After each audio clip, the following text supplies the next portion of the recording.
Baik, pada bagian ini kita akan lebih lanjut lagi mempelajari hal-hal lain di dalam servlet, khususnya yang berhubungan dengan penanganan request ya. Jadi bagaimana kita mendapatkan data yang dikirimkan dari browser ke server melalui object request atau yang kita kenal HTTP servlet request. Nah, pada contoh di project sebelumnya ya, yaitu mengambil data dari form ya, kita sudah menggunakan sebuah metode dari object request, yaitu fungsi atau metode getParameter ya. Ini fungsi ini ya bertujuan untuk mendapatkan data yang dikirimkan dari browser ke server ya. Skenario yang umum yaitu mendapatkan data dari form isian ya, seperti yang sudah kita buat pada contoh sebelumnya ya, dalam form seperti gambar ini ya. Jadi form yang kita input yaitu nama, alamat, telepon, email. Untuk kita dapatkan datanya, untuk kita dapatkan apa yang kita input di sana, kita menggunakan fungsi getParameter dari objek request atau HTTP servlet request ya.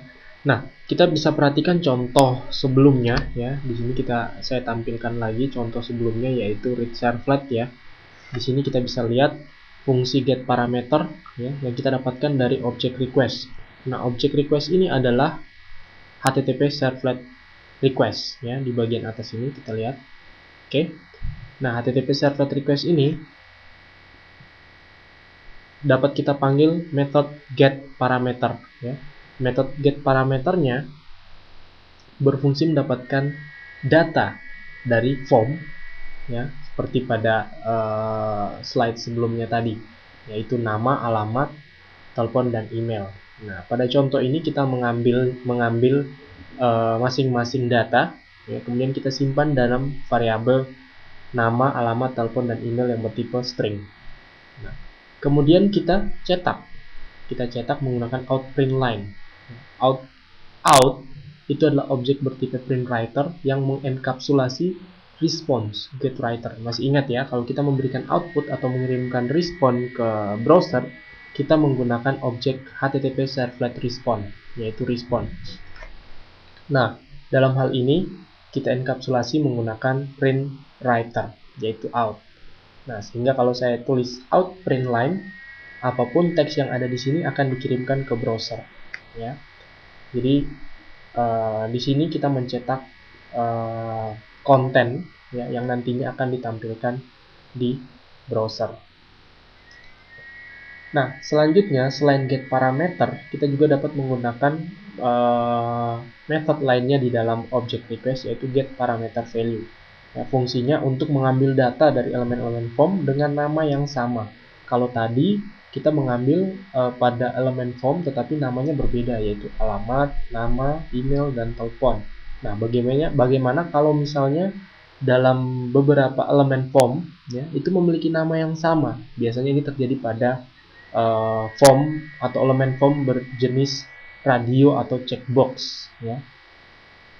Nah, kita bisa menggunakan fungsi atau metode getParameterValue ya. Nah, return atau nilai kembalian dari pemanggilan fungsi atau metode ini adalah berupa string array atau kumpulan array, kumpulan string ya, kumpulan string. Nah, misalnya kita akan mencoba sebuah contoh seperti ini ya, tampilannya. Misalnya kita memiliki checkbox ya, checkbox seperti ini, di mana checkbox ini misalnya di sini ada beberapa checkbox memiliki nama yang sama ya. Nah, user kan boleh memilih lebih dari satu dari checkbox ini. Saat kita submit, nah aplikasi atau servlet harus dapat menangkap apa saja yang diambil atau dipilih oleh user. Nah, untuk keperluan ini kita menggunakan getParameterValue tadi yang akan mengembalikan nilai string array. Sehingga nanti setelah kita klik tombol submit ya, servlet akan menampilkan data atau checkbox mana saja yang terpilih. Oke. Nah, untuk lebih jelasnya kita akan coba dalam contoh sederhana dalam program tentunya. Contoh kita kali ini kita akan membuat form yang memiliki nama sama, yaitu checkbox, seperti pada slide sebelumnya tadi, di mana checkbox tersebut ya dapat dipilih lebih dari satu ya, dan memiliki nama sama. Dan untuk mengambil nilai dari masing-masing checkbox tersebut, kita menggunakan fungsi getParameterValue yang akan mengembalikan parameter, yang akan mengembalikan nilai array of string ya, yang nanti akan ditampilkan pada browser ya. Nah, kita buatkan project yang baru lagi. Oke, new project.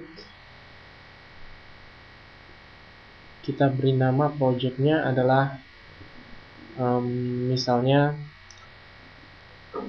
parameter. Oke, kemudian kita next. Pastikan server dan Java versinya benar, kemudian kita finish.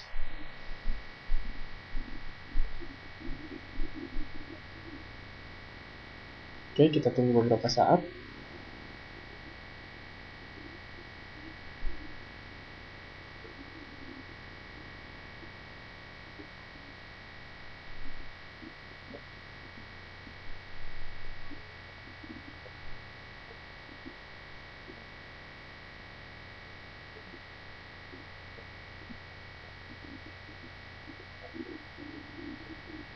Oke, nah pada contoh kita kali ini kita akan memanfaatkan index.jsp ini, walaupun bukan script JSP yang kita gunakan, masih berbentuk HTML, yaitu hanya ingin membuat formnya, ya, form checkbox tadi, supaya kita lebih mudah dibanding kita menggunakan servlet. Oke, kita akan buat kurang lebih tampilannya seperti ini.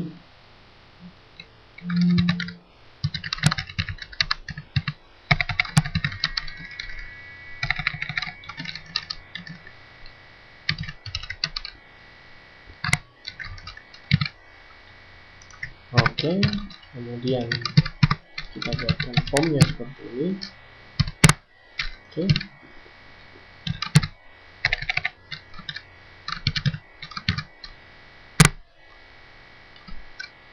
Kita bisa memanfaatkan NetBeans untuk memudahkan pekerjaan kita dengan menggunakan payload yang ada di samping. Ya, kita bisa gunakan, kita cari checkbox ya seperti ini, kita tarik, tempatkan di sini. Iya. Oke, value-nya kita hapus. Kemudian name-nya kita beri nama sport. Oke, value-nya misalnya basket. Kemudian kita oke. Nah, seperti ini. Kemudian kita tambahkan basket.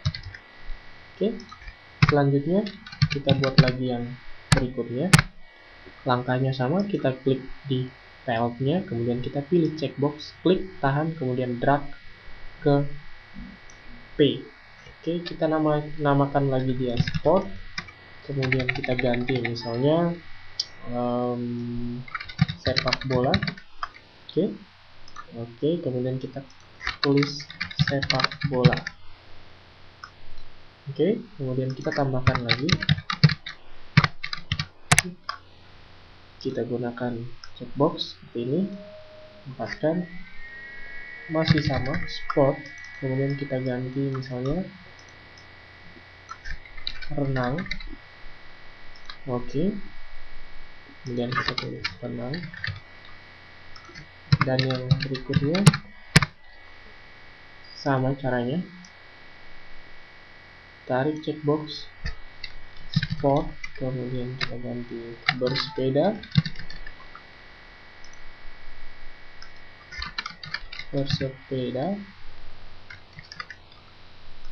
dan yang terakhir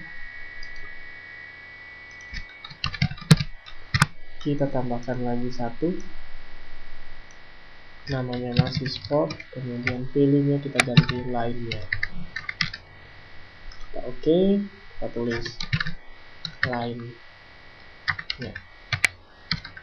Oke, seperti ini, dan jangan lupa tambahkan sebuah tombol input type sama dengan submit. Oke, ini. Kemudian langkah berikutnya sekarang adalah membuat servlet untuk membaca pilihan yang akan dilakukan oleh user nantinya, ya, yaitu servlet read servlet. Kita buatkan lagi sebuah servlet, klik kanan new servlet, kemudian read servlet, package-nya servlet. Kita next, kemudian kita kasih URL-nya read, dan kita finish. Nah, di sini sama seperti pada contoh project sebelumnya, ya, tapi bentuknya adalah array, ya. Kemudian kita ganti, kita buatkan nama variabelnya yaitu sport. Oke, kita ambil request titik get parameter values, namanya apa? Sport. Sport, ya, sport adalah sesuai dengan nama dari checkbox yang sudah kita buat. Oke. Nah, setelah ini baru kita tuliskan outputnya. Ya, seperti ini. Nah, di sini kita tuliskan, saya hapus dulu out.println misalnya A2 olahraga favorit titik 2. Kita bisa manfaatkan perulangan misalnya. Oke. Kita pakai ini ya, string seperti ini. Kemudian kita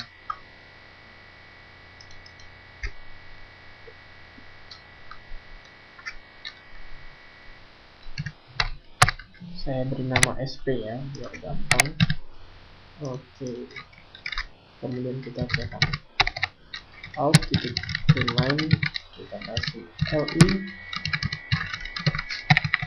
ya, seperti ini. Kemudian di sini kita kasih SP-nya. Oke. Sangat sederhana, bukan? Oke. Kita membaca menggunakan request get parameter value, ditampung menjadi array of string, ya. Kemudian kita cetak menggunakan perulangan. Seandainya yang terpilih olahraga favoritnya lebih dari satu, maka akan dicetak menggunakan perulangan seperti ini. Oke. Nah, sekarang kita coba. Saya clean and build. Kemudian kita coba untuk running.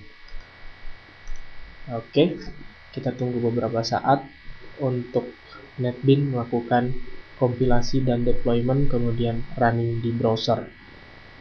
Oke, hasilnya kurang lebih seperti yang kita lihat di sini. Ya, kita diminta untuk memilih olahraga favorit kita. Kita pilih misalnya basket dan renang, ya. Kemudian saya klik submit query. Ups, sebelum itu ada yang ketinggalan.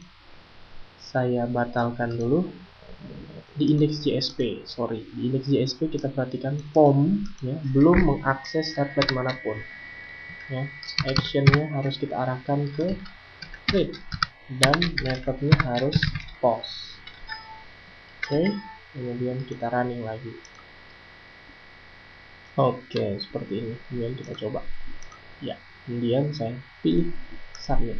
Nah, perhatikan olahraga favorit adalah basket dan renang.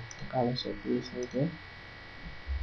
Oke, itulah fungsi dari get parameter values.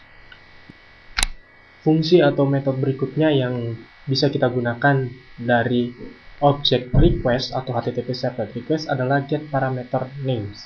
Kalau dua fungsi sebelumnya, yaitu get parameter dan get parameter value, adalah fungsi untuk mendapatkan nilai dari elemen form yang dikirimkan dari user atau dari browser, sebaliknya get parameter name adalah untuk mendapatkan nama dari elemen-elemen form yang dikirimkan user saat melakukan request. Nah, untuk lebih jelasnya kita akan mencoba sebuah contoh sederhana, ya, untuk membaca nama-nama dari elemen form yang dikirimkan oleh user. Untuk contoh get parameter names, ya, kita akan menggunakan project atau contoh kita sebelumnya, yaitu get form, ya. karena di sini sudah ada form servlet ya, dimana form servlet di sini sudah menyediakan beberapa form yang kita buat sebelumnya, yaitu nama, alamat telepon, dan email ya, yang ingin kita tampilkan. Nah, dari read servlet saya ingin menampilkan nama-nama dari elemen-elemen form ini ya, menggunakan parameter names tadi, get parameter names. Nah, yang akan kita lakukan di sini yang pertama adalah kita buatkan objek ya, objek dengan tipe enumeration ya. Kita beri nama names, kemudian kita ambil request